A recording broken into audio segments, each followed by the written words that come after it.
Welcome to the first episode of the Connecting Goodness podcast. I am so excited for this episode with Nicole Lyles. Nicole and I met through work several years ago, and I was quickly struck by Nicole's faith and her testimony of the Savior. She very clearly had taken time to get to know him and to follow him. During this episode with Nicole, we dive deep into some of the challenges she has faced as a mother of a daughter with OTC deficiency. Nicole talks about trusting God and his plans for our lives. She encourages us to try Christ and to spend time with him. Nicole also shares how she moved forward with God during her daughter's illness and founded her nonprofit organization, the Bree Foundation. She also gives us a glimpse of her recently published book, My Race to God's Finish Line. I hope you will all be inspired by her story like I have been and learn more about how she was strengthened by God throughout her journey.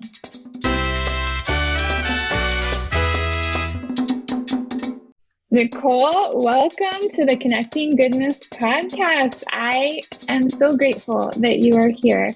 I was thinking about when I was thinking of people that I would like to have on the podcast, and you were one of the first people that came to mind. And I think that's because you have taught me so much about Jesus Christ in the way that you speak about him. And I also think your life is just a great example of someone who trusts him and perseveres even when it seems like things are not going well, or they actually aren't going well. You continue to be close to him and persevere and trust in him. And so I think your life just shows a great example of someone who follows Christ. So excited to have you here today. So grateful, and welcome to the podcast. Thank you. Thank you, Heidi. Very excited to be here and to share. I do think my life is definitely a testament that the masses need to hear. So I'm very excited to be here. Thanks for having me. Awesome. Well, we're going to just jump right into it. Nicole, you have 3 children. Your oldest daughter, Bree, was diagnosed with a rare and life-threatening illness in 2000. The illness is called OTC. And I wondered if just off the bat you could describe to those who may not be familiar with OTC what that illness is, what it entails. Sure. So OTC, the long name for that is really a tongue twister, Ornithine Transcarbamylase Deficiency.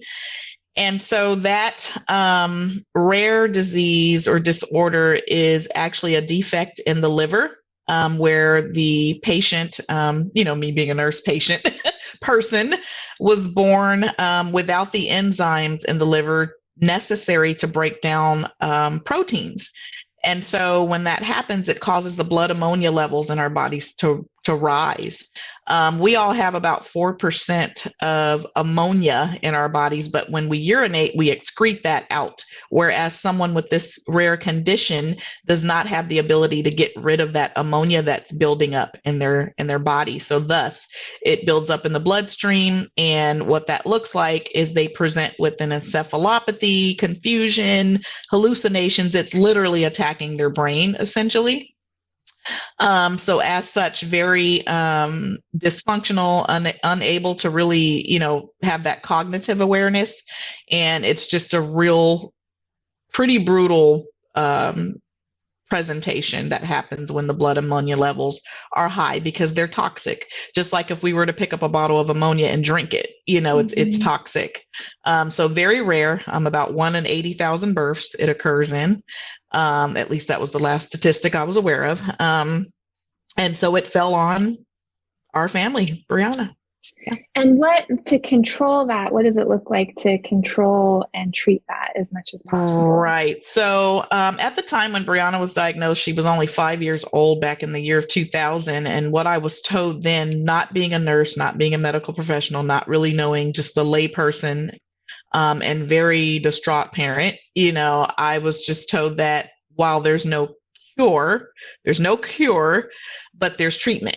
So the treatment for Briauna looked like lengthy stays in ICU, intensive care unit, and getting treatment via IV. They would give her like a D5 glucose solution, normal saline, to try to essentially flush the ammonia out of her body and dilute the blood to get rid of that ammonia. And so for her, over the course of about 5 days, eventually that treatment started working in that it would decrease the blood ammonia levels, which you could see in her lab values. And then sure enough, correspondingly so, you would see her cognition start to come back and, her start to get back to her baseline and normal behavior.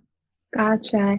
So we mentioned she was diagnosed in 2000. She was 5 years old. You said it was a week, I believe, before kindergarten started. Can you just describe what it was like to receive that diagnosis and what that was like at that time and how it came to be too? Yeah. So my husband was in the military at that point in time, so he was currently deployed. But I will say, like, historically leading up to Brianna's actual diagnosis, there would be, days, there started being days, I would say about maybe 3 to 4 months before she was actually diagnosed.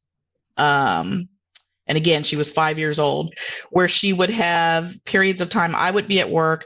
My mom was caring for her while I was at work. She was my babysitter, essentially. And she would tell me that Brianna wasn't feeling good. She's just not feeling good. She's just kind of moping around, not being the active kid, like a typical 5-year-old. And so she had not quite started kindergarten yet. She was going to start kindergarten in about another week before she was diagnosed. But the 3 to 4 months prior to that, she would present just being sick, just mopey, no energy, lethargic.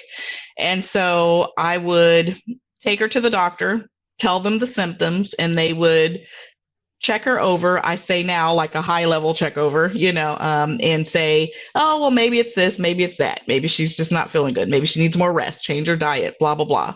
Just the general, treatment advice. Take her home. She seemed like she would spruce up a little bit a day or two, but then right back with the lethargic and very tired, exhausted behavior.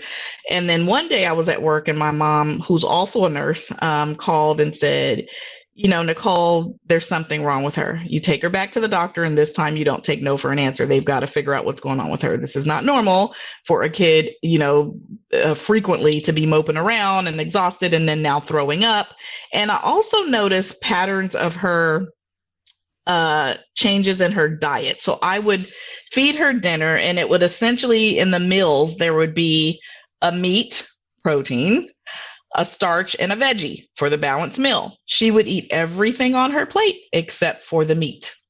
Mm-hmm. And so at the time, of course, I didn't know why she was doing that or wasn't doing that. So I would try to force her, here, just take a bite for mom, just take one bite. And she would either flat out refuse to do it, or she would take a bite, and then sure enough, she would throw up a little time later. So again, me not being a medical professional, I never knew, it was essentially that protein that was, her body was wanting to reject. So long story short, that went on for, again, about 3 to 4 months on and off, with me taking her to the doctor intermittently with no real answers, until one day, I was at a military spouse meeting one night. My mom, again, she was with her grandmother, my mom. And when I came to pick her up, my mom said she's just been moping around all day, like all night, like there's something wrong with her. And I said, okay, I'll take her to the doctor again in the morning, So I loaded her up in the back of the car. I was in the driver's seat. I was driving home, and from my mother's house to my home, Brianna was in the back seat, and she began to, I'm going to say, her speech became impaired. So she was trying to talk to me, but it was real jarbled. So it was kind of like it was very fragmented, and she couldn't get out a sentence. So I'm like, what's wrong, baby? I'm driving. She's behind me. What's wrong? And I said, okay, mommy's going to take you to the doctor. So I knew then, okay, I've got to take her to the doctor. But I also had my younger son at the time, Donnie, who was probably about maybe 9-10 months. And so what's interesting is as I pulled up to my complex, my neighbor, who was also a military spouse, because we were living in military housing, she happened to be outside and she was walking towards my car as if she knew something was wrong. And there's no way she could have known that. We had not communicated, had not responded. I was literally coming home from my mom's as described, but she was coming towards me out of her home late at night. And it was very interesting. And so she walked up to the car. As she was walking up to the car, I was getting Briauna out of the back seat. And I grabbed Brianna's hand to say, I told my friend hi, and I told her something was wrong with Bree. And I said, but I'm getting ready to take her to the ER. And so I grabbed Brianna's hand and started to walk into our door. And when we got up on the sidewalk, she literally collapsed and hit the sidewalk and just fell out, just passed out. Mm. And so I often say at this point in time, I went into what I call robotic mode. Like I couldn't cry or freak out. It was fight or flight. And I knew I had to jump into action as a mom. So my friend, of course, who was there on standby, and now I know it had to be God who just led her to be out there that night and come over to me. I didn't know if she wanted anything else or not, but the timing was divinely perfect. And she said, here, I've got your son, I've got little Donnie, let me take him and you just go do what you got to do. So she took him so she could care for him. And I scooped Brianna up in my arms and I put her back in the car and I drove to the hospital. So in my mind, I was thinking, am I going to military hospital or am I going to the other hospital we normally go to? Well, let me just go to the other hospital. So I did, and I called my mom en route. Mom, Brianna just passed out. I'm on my way to the ER. My mom was beside herself. She lost it and said she would meet me there, but she was, distraught and frantic. My sister at the time was a teenager and had been in the home with my mom too. My brother was even younger, and my dad was also there. But so just in me talking and trying to figure out, again, not being a nurse or anything yet, what was wrong with her, right? Because again, I could tell it was something to do with her brain. So I was like, well, did she fall while she was there? Did she hit her head? Just tell me, I won't be mad. Just, we need to go know what's going on. And my sister's like, no, I didn't see that anything happened, So we're all just trying to scratch our heads and figure out what was wrong with her. And so got her to the ER, walked up, bypassed the line that was there. That was, people were waiting to check in. And I just had her in my arms, literally cradled like a baby, head in one side, feet dangling over the other arm. And I walked up to the window and I said, something's wrong with my baby. Please help me. So there was what I call, and those who are spiritual know that there's good and evil essentially. Not that the person there was evil, but the work of the enemy always has that underlying goal to make our lives challenging and difficult. And so I feel like the first person that I said that to, the enemy was possibly using, because she completely disregarded that I had a limp child in my arms and I was pleading for help and there was something obviously wrong. And she said, ma'am, you've got to sign in and wait. There was God at work who had another nurse that bypassed that nurse, looked over to her window and saw my child and literally shooed her out of the way and said, bring her back right now. And so thank God, they got Brianna to the back, and that started a whirlwind of literally now I know as a nurse, every test you can think of. Spinal tap, they did all types of labs, diagnostics, CT, X-ray, every test you could essentially think of, blood tests, looking for autoimmune, diseases, just everything. They did a comprehensive check. And it took them 48 hours to finally come into the room the next day, because they finally had gotten her up into a room and admitted in the hospital. And they came in with what I call 2 floor doctors and a specialist, which now I know was a hepatologist, liver specialist, and came in and said, well, we've got good news and we've got bad news. And again, it's 48 hours later, 2 days later. And they said, we've got good news and bad news. Which news do you want to hear first? And I said, well, I don't care. Just tell me what's wrong with my child. And they said, well, the good news is we found out what was wrong and it's treatable. The bad news is it is a lifelong, life-threatening condition and there's no cure. And so before they even told me what it was, I literally was weakened in my body and I fell. I collapsed. I didn't faint. I still had my cognition, but I wasn't strong enough to continue to stand up. So I fell because my world literally came crashing down just like my body did, is what I felt like. And my mind immediately went to my child that I had already buried, that died as an infant due to renal agenesis, bilateral renal agenesis, meaning he was born for whatever reason, his kidneys, neither one just never developed in utero. And I didn't learn that because he was living off of me and I still felt him kick. Everything was normal all the way up till the 7th month and went into preterm labor, and he came out, lived for a few hours and died. So that was traumatic in and of itself. Briauna at the time, I believe, was only 2 years old and was not diagnosed yet. So I literally saw before my eyes flash again a possibility of needing to look at yet another one of my children in a casket and put them in the ground. And I could not fathom that. So it was then that I looked up at God and I said, if you don't do this, it can't be done.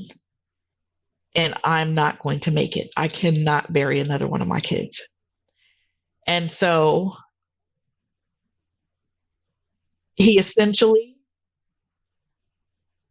answered that plea because Briauna is still with me today, thank God, nearly 30 years later. But it has been a battle that's been turbulent, tumultuous, stressful, very, very hard. And if it wasn't for God, I would not have been able to thrive psychologically, physically, mentally.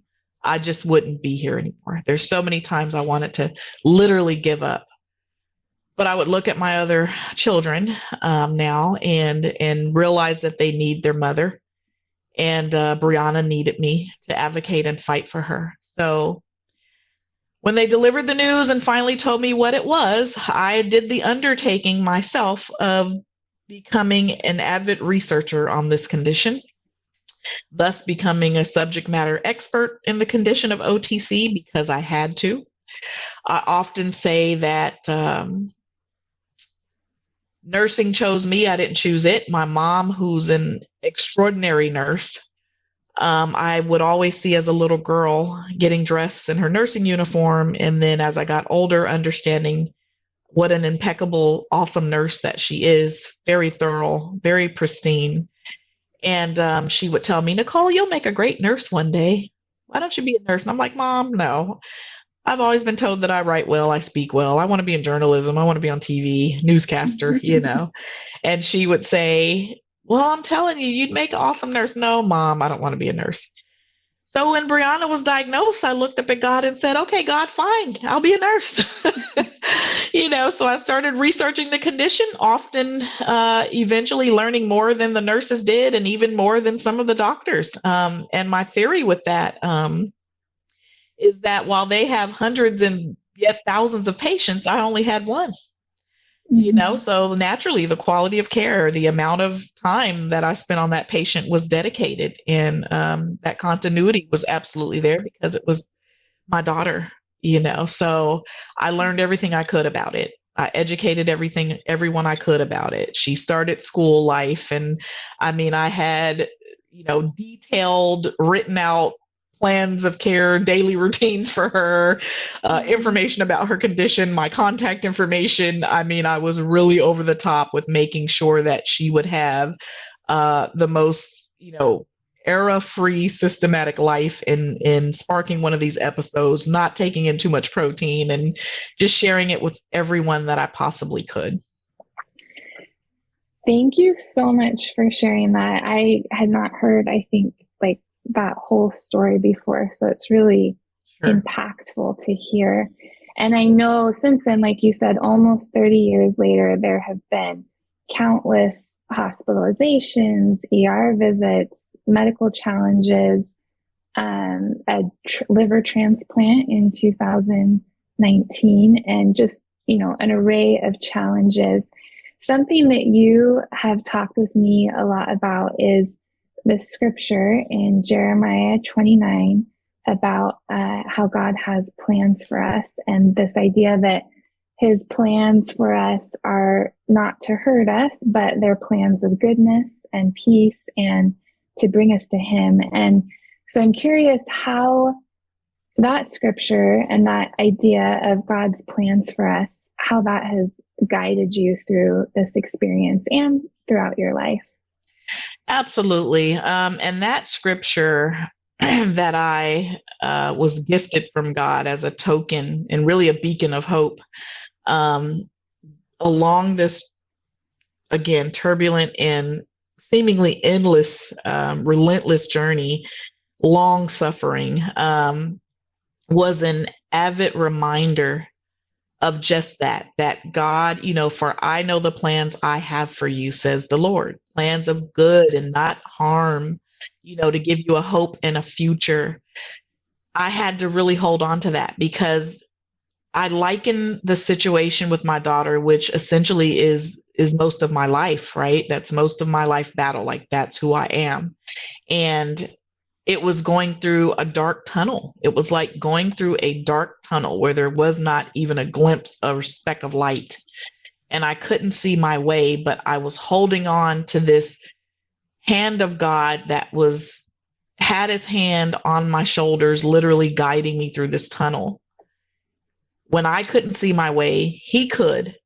When I couldn't see an end, he knew there was one because he created me. He's our creator. He created Briauna. He created all of our life paths. And so I had to hold on to him as my compass and my GPS out of that dark tunnel. And that scripture is the epitome of that for me. That no matter what it looks like, to trust God when I can't see what's going on, I know he can. And so my trust in him has to be enough in order for me to trust him with my faith to lead me out of that darkness.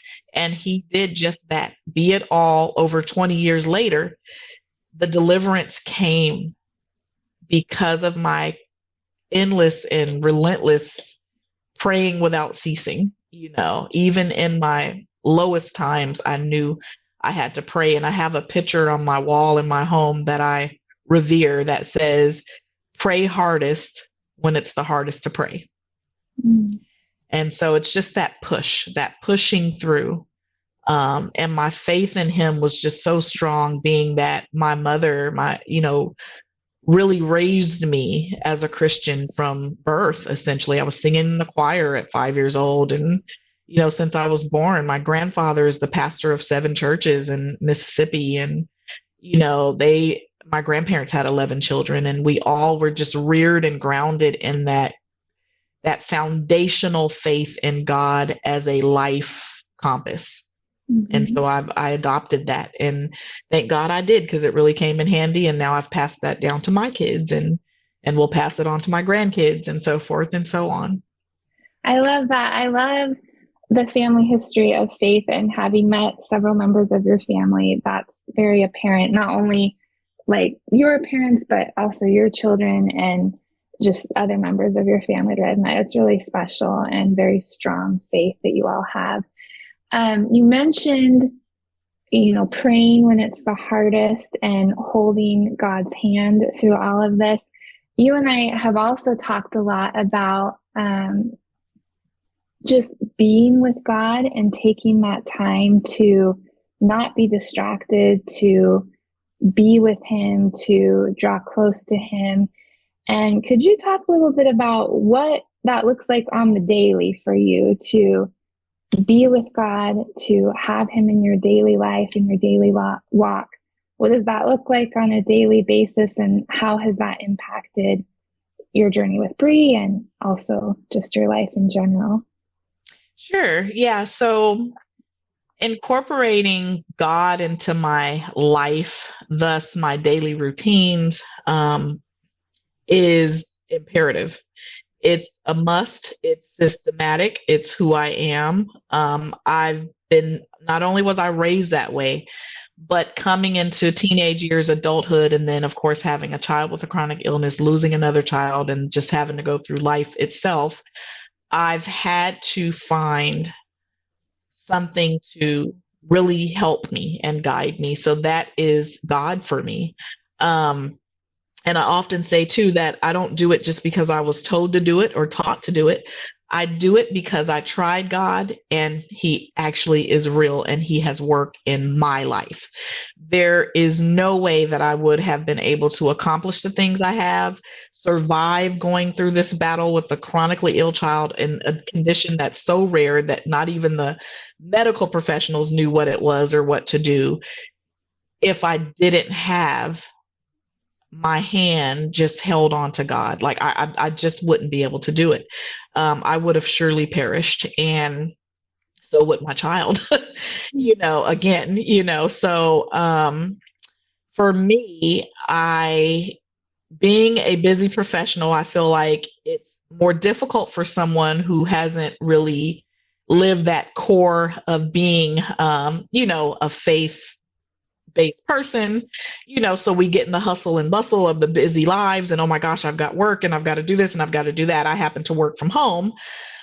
So it's easier for me to carve out, and I say carve out because that's something you have to put effort into, but I have to carve that time out at the beginning of my day. Like nothing comes before God.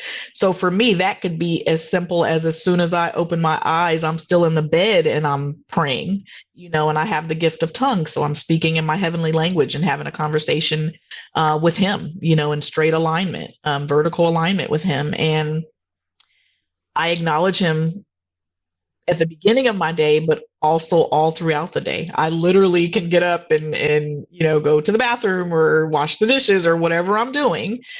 God is a part of that because he's in me. He lives in me. Jesus lives in me, and that's who I am. So I can't help but for it to come out, and manifest, but it's just built and weaved in to my life in every way. And some would say, oh my gosh, like when you go to the bathroom, you're praying, or, but it's just like anytime I feel the urge, I will just talk to him, and pray and not only just ask him for things, but just thank him for my life, me being here with all the horror in the world. We made it through COVID, his hand has just been on me and my family's life. And I'm just so grateful and thankful to him.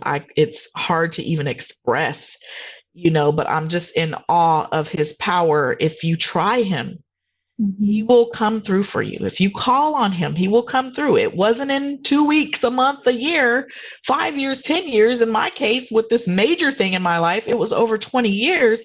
But just as long as that weight and that turbulence is as much, equally so, the same amount of joy that I feel for what he has done and his miraculous powers. And it's just absolutely hard to even comprehend.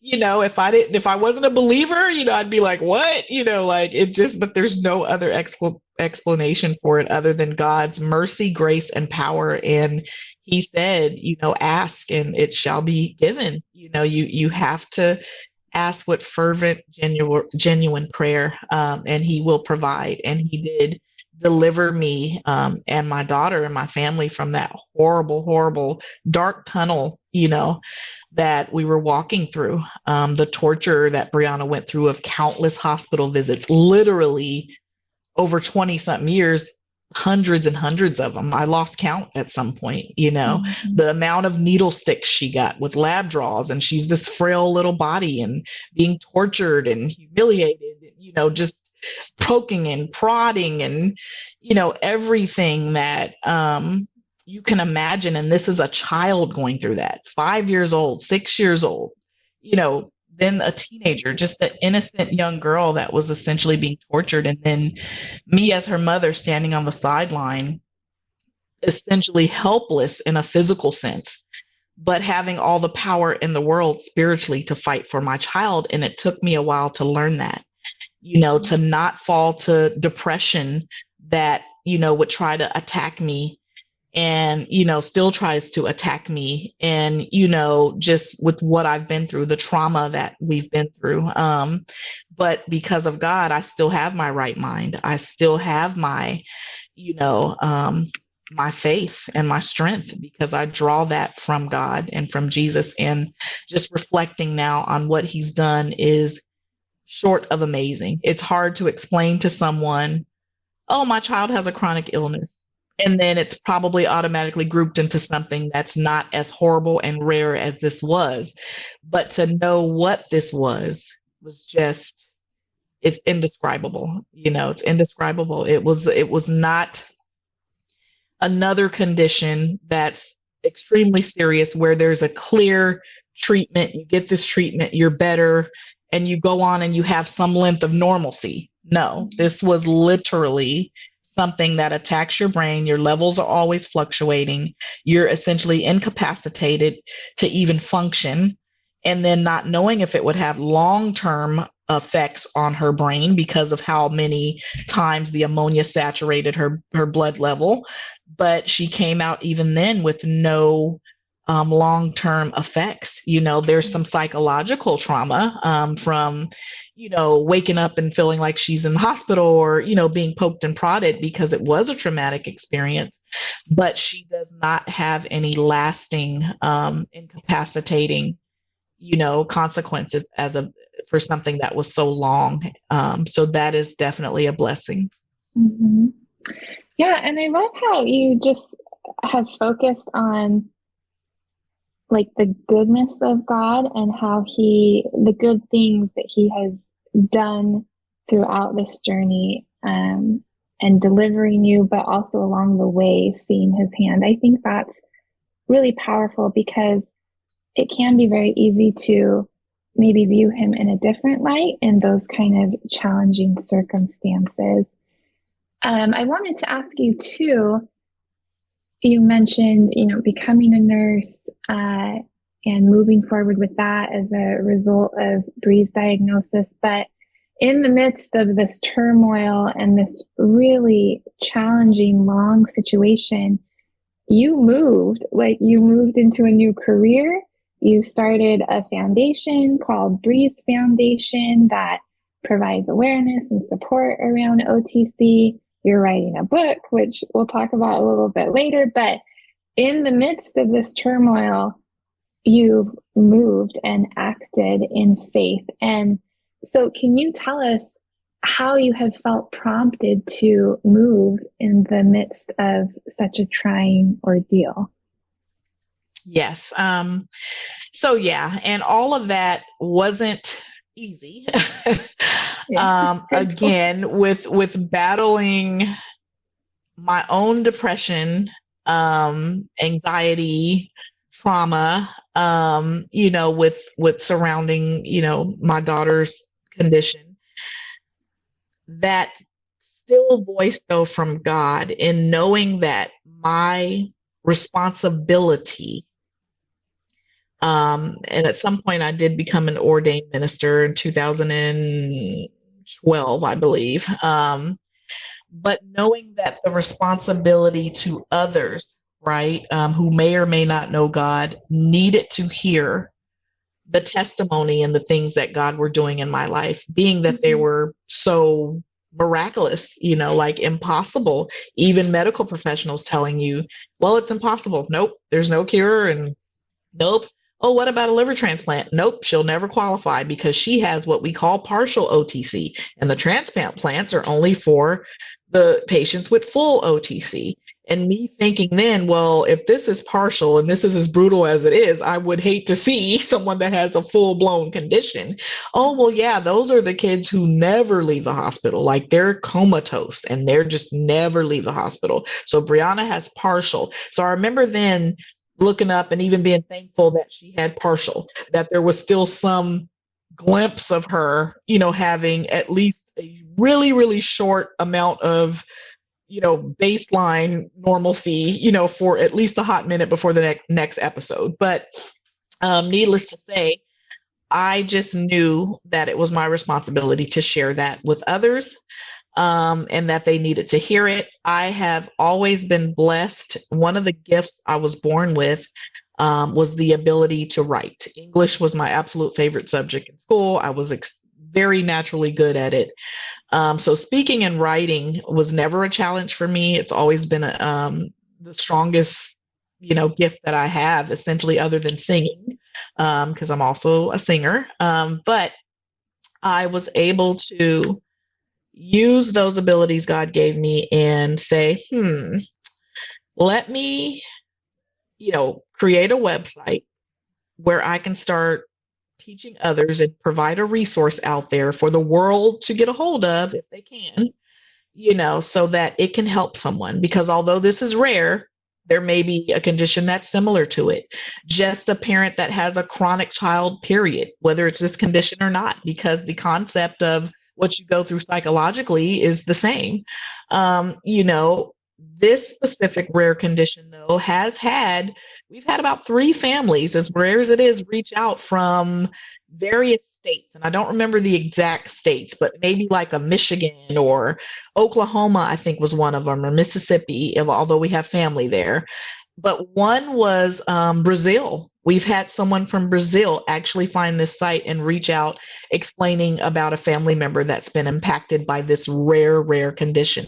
And so imagine that joy and honor and praise to God for allowing me and using me to put something like this out there that even one person could find, So that's what it was about, was giving back, wanting others to have an easier time than I had in something that someone, people had not even heard about really, at the time that Bri was diagnosed. And although it existed, I didn't know about it, so finding those support groups. My dad, who I absolutely revere, and I'm essentially a mirror image of, both in looks. I look like my mom as well. I'm a nice combination of both of them. He's very handsome. She's extraordinarily beautiful. But having said that, my dad is who I've always called him, like a no nonsense counselor. He's been my therapist since I was born, because he has a way of explaining things to me about the world, challenges, people, anything I could pretty much encounter. My dad pretty much had some sort of a game plan or invaluable insight for, and so he's essentially been my biggest cheerleader. So has my mom, but my dad, being a daddy's girl for real, he has always had a way of talking to me and lighting that fire under me, not to give up and to keep it moving. In fact, when Briauna was diagnosed, and I said that there was 2 floor doctors and a specialist that came in to the room to tell us what they finally found after those grueling 48 hours.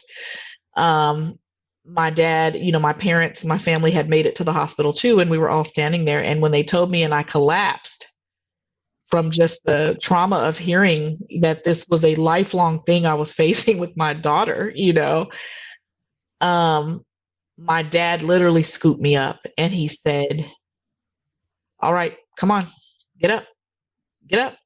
It's sink or swim. Come on. I know this is bad. I know this is messed up, but get up, sink or swim. You're not going to help her if you're giving up." And so some would say, well, gosh, that was kind of harsh, but no, it was all in love. And it's how my dad rolls. I knew what he was saying was right. And I took that fuel from what my father told me, in addition to drawing my strength from God. And I did just that. I decided not to sink, and I decided to swim. And I believe that's why my daughter is still alive today, because of the fight that God implanted in my belly, and even giving me parents who were very, very strong. And my dad, the ability to always know what to say and what to, plant and pour into his daughter. So I appreciate that. Thank you, parents. Love you. such a blessing to have parents that will do that and support you. And I think it's definitely a sign of God's love for you, for Bri, to have provided you that support from them and that light a fire under you, so to speak, and that your mom was a nurse before you. I mean, I think that just shows a lot of God's handiwork in your life. So I did want to come to the present though and let listeners know that really Bri has experienced a miraculous recovery. Can you tell us about that and, how she's doing today? Yeah. So, Briauna was so sick coming off of, all of the childhood up through the teenage years, the countless hospital visits in and out of ICU, everything we've talked about. To present, though, one of the most recent things that occurred was about, and I kind of lose track of time, maybe a year and a half ago, Briauna was transferred from San Diego County to LA County because she needed an advancement in care. She had become very, very sick where her liver transplant she finally got after 20 years, that liver failed. And so in that, she was very, very sick. The levels were almost 10 times what they should have been lab-wise, just to put it into perspective. The doctors had every reason to believe that there was no way those levels, and they've never seen levels that high that would ever reverse, and that she needed a new liver or was going to die. And so the time frame we were talking about, they wouldn't even give me a time frame. They just kept saying they were very concerned, and literally it could be a couple of months that she could live or not. It was hard for them to say. So in that, of course, although I had my faith and prayer, I ramped up in that. I literally reached out to family members, friends, anyone who had encountered Bri and beyond, put together a, keep fighting Bri, get well video, had, all of her loved ones and family members record that. Bri was still conscious. She had never lost cognition, thank God, but she was very, very sick. And so she was able to hear and see the video well wishes that everyone had for her, who loves her and cared about her, and posted it on YouTube. She would look at that, and I revved up the prayer and the ask from God to miraculously step in. And the only answer I have for you is that he did just that. I can't tell you exactly when he did it. Meaning before I knew it, the lab levels started to trend down. So we had the app where I could see her labs in her chart that she shared with me, permission to see her chart through the app that you have for your chart and medical information. So I started seeing the liver values trend down, even though, again, they were astronomically high, 10 times the limit. So even a downward trend still wouldn't have likely resulted in her getting better. Only that the levels would fluctuate and the damage to the liver had been so far gone that it wouldn't matter. She would still need another liver. But the levels started trending down, and I didn't speak on it. I just would see it and be like, okay, I see that, but again, there was that, if I had to put my hope level, not my faith level, but my hope level into perspective, my hope was down to probably about 5%. Because the faith that I had was so enormous that it held that 5% of hope still, is the best way I can describe it. So I kept praying, saw the levels trending down, and then one day they had trended down in such a way over time. So this was probably over about a month or so that they had started trending back down. We had a conference with the medical team, treatment team, in LA, and the doctor said, well,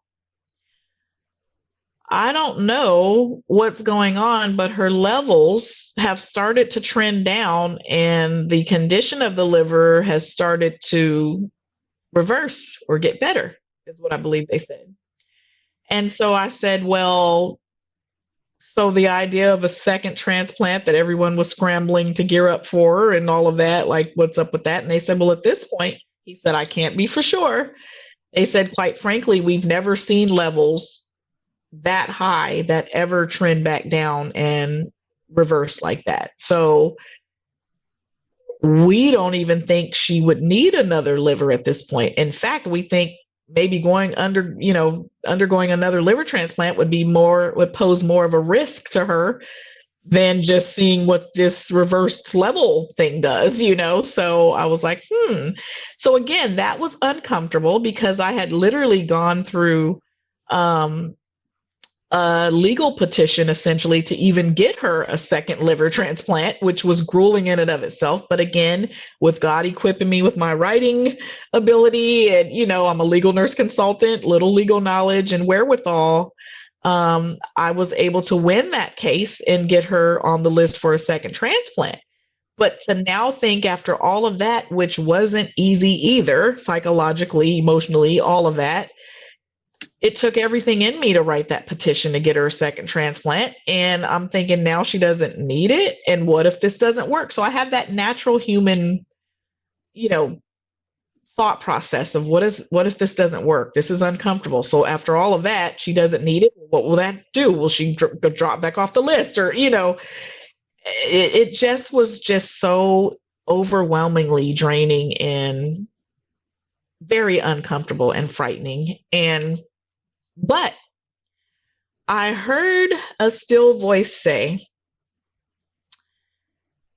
well, you can't pray for God to do something, and then when he does it, you're doubting it or rejecting it or you're in awe. You prayed along with all the other countless people that were in the video that you shared the condition with and that you were reaching out to for prayer. People prayed and God answered prayer. Period. End of story. I've seen it with my own eyes because it's my daughter. I've lived it. I'm living it now. I see her here as if she was never that sick. And that is miraculous. To look at her shriveling up. She was already very thin because of her condition, but to shrivel up, to literally be able to see bone structure through her skin pigment darkening, just the deteriorating skin condition due to her being so sick with her liver, the jaundice in her eyes that were golden yellow. To see that and to see Bree now back to the normal Bree is nothing else but the miraculous power of God. And so that's it, and that's all. That's it. Yeah. I want to say pivot for a second too, because I believe environment matters. The people that you have in your circle matters. I am essentially overall a very, what I would call, private person. While I can be very sociable, it's not my preference. I'm very private. I don't have a lot of people, if any, really come visit my home, X, Y, and Z. But God has sent me essential people in my life path. Heidi, you're one of them. And because that's my personality, is to not have a lot of, people in my circle, so to speak, I believe that people have to really have like interest to a certain extent, meaning the way I've conducted my life and the things I've needed in my life absolutely called for me to be around people who love God, believe in God, know how to pray, know how to get a prayer through. Not that I don't talk to other people, but again, in my circle and as my friend, and so I thank you for your prayers that you had for Bree and all of your, parishioner, just your selfless attentiveness to even visit her, and be of aid to her. And my best friend, a woman that God sent into my life, Elder Tawana Butler, was pivotal in me surviving on the daily. You have your family, my sister, my brother, very loving, very supportive. Of course, we talked about my parents, my other children, my family, the enormous family I have in the prayers. But when you have a best friend, you essentially have contact with that person every day at some point, be it all a few minutes, seconds, or at length. And she was instrumental in helping me grow and deal with the latter part of this, because she wasn't around for the beginning of it, but it feels like she was. And God has equipped her with divine knowledge of the entire situation. So she knew how to pray for me. She knew how to counsel me in how I should pray, to be there as a listening ear for countless hours of me weeping and trying to figure out what was going on from a spiritual standpoint. And so I have to thank her on here, because without her as that daily shepherd, that Jesus was using to help someone else in need, as my best friend, it's just priceless and so selfless. And she's such an extraordinary woman, that blesses many, many people with just her divine wisdom and the way she lives her life for Jesus. So thank you, Tawana BFF Butler. I love you. Thank you so much for sharing the recovery. As you were sharing that, I was thinking of the times when I was able to go visit Bree in UCLA hospital, and she was so very sick and very thin, like you talked about, just very ill. And so to have seen that and then hear what you've shared today, it truly is a miracle, and just speaks, like you said, to God actually answering our prayers and really performing miracles. And I love how there was that still small voice to remind you, but also maybe like a little bit of a poke in the ribs of like, remember, you prayed for this. Yeah, exactly. It's actually here. Yeah. But I think, just like you were saying about your family, you have been blessed with instruments in God's hands to help you through this time. And that's really a miraculous opportunity that we all have to interact with each other and help each other and lift each other up when, we have nothing left. Yeah. I want to pivot a little bit to your book. Actually, before that, sorry. Before that, I did want to ask you too, we may have listeners who are going through a trial, maybe not with a chronically ill child, but a trial that may seem to have no end today for them. And, maybe in the depths and trenches of it, what encouragement would you give to them that are in that type of situation right now? Yes. So there's a couple of things. Any encouragement that comes from me, Nicole Lyles, will always include the foundation of, if you're not a believer in Christ, then my advice would be to really, really seek out Christ immediately. Because that's the foundation, and everything else beyond that always draws back to that like a magnet. So you have to have Christ in your life. And again, this is my vantage point and my experience, not based off of what I've been told, but based off of what I've lived, is that you have to try Christ and see, won't he come through for you? And again, not in your timing, but in his. This was 20 years of long suffering.